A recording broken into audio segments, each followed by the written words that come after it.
So I'd like to welcome Dr. Bach. Thank you very much for joining us at AJSM. We're very excited to celebrate the 50th anniversary.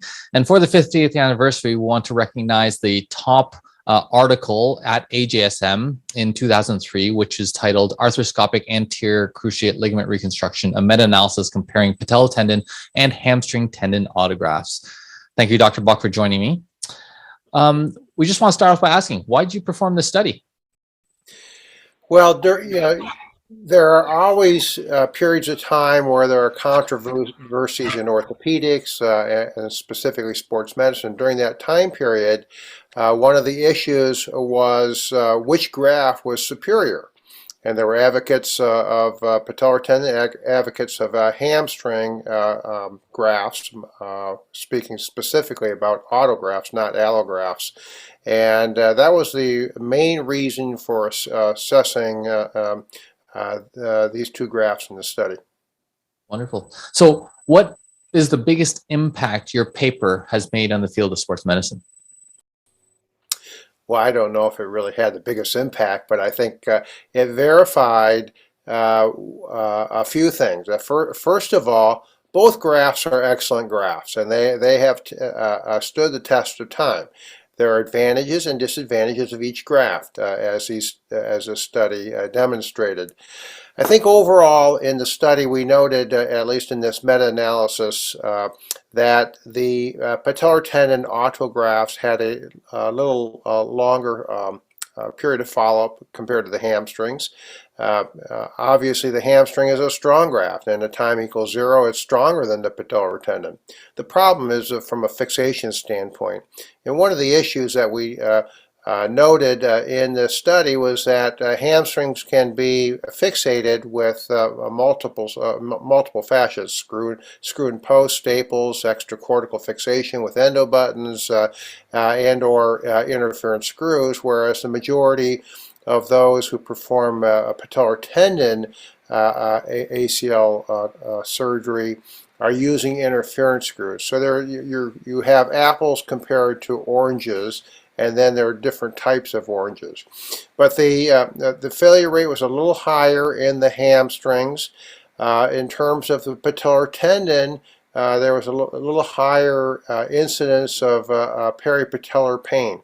And that's changed over time, I think partly because the rehab is much better. We've learned not to intervene emergently. We want patients to have excellent range of motion prior to their surgery and restoration of some quad function. In my mind, that patellar pain is really related to scarring in the infrapatellar fat pad and soft tissue region, so that we did see that there was a slightly higher incidence of patellar pain in the BTB autografts. Great. So what would you do differently now, or what did you wish you knew back then? Well, I've probably been biased in the sense that although I was trained with both patellar tendon and hamstring at the Hospital for Special Surgery, I decided early on in my career to study predominantly one of the grafts, and that being the patellar tendon. So during the course of my career, I was really a patellar tendon autograft person, and over the course of the last 20 years, depending upon the patients, I use patellar tendon allograft. So I'm probably the wrong person to talk to about hamstrings, but in terms of what I learned, it's had excellent long-term follow-up. We published in the Orthopedic Journal of Sports Medicine my 25 and 30-year observational studies of my personal reoperation rate, and with the patellar tendon it was 1.6% for the autograft and 2.4% for the allograft. So low reoperation rates for hardware removal, and we didn't really experience the issues over time that people associate with the patellar tendon, that being patellar pain. That dramatically diminished over time. Our reoperation rates on an annual basis were 1 to 2% at very most for a mild arthrofibrosis, much different than 20 and 25 years ago. And in my personal experience with over 3,000 ACL reconstructions, predominantly patellar tendon, the likelihood of a patellar tendon rupture or postoperatively or either intra-op or post-op patellar fracture was negligible. I think it was 1 in 500. Wonderful. So what suggestions would you have for new authors from your experience as being the most highly cited author? Well, I think obviously there are interests right now in extra-articular augmentation with a Lemaire technique or modifications thereof. The quadriceps tendon has received a lot of attention in the last few years. To me, the patellar tendon remains the gold standard. I think you have to be attempting to do a randomized controlled trial, perhaps a multi-center study, and the Moon group certainly deserves a lot of credit for the efforts they've made in this regard, as well as the Mars group looking at revision ACL surgery.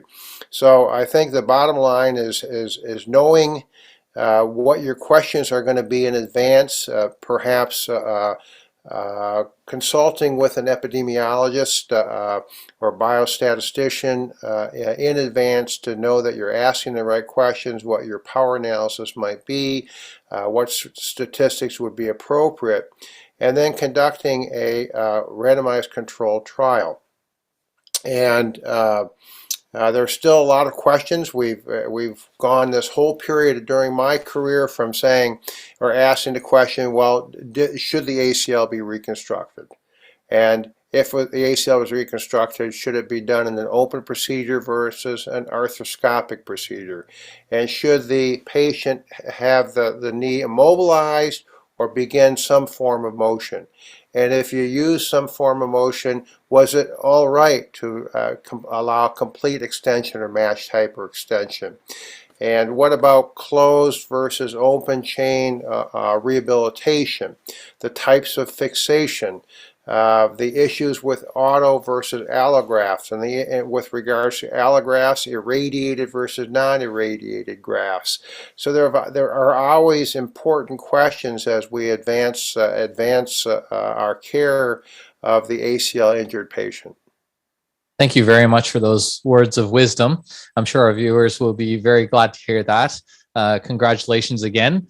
And thank you very much for all you do for AOSSM.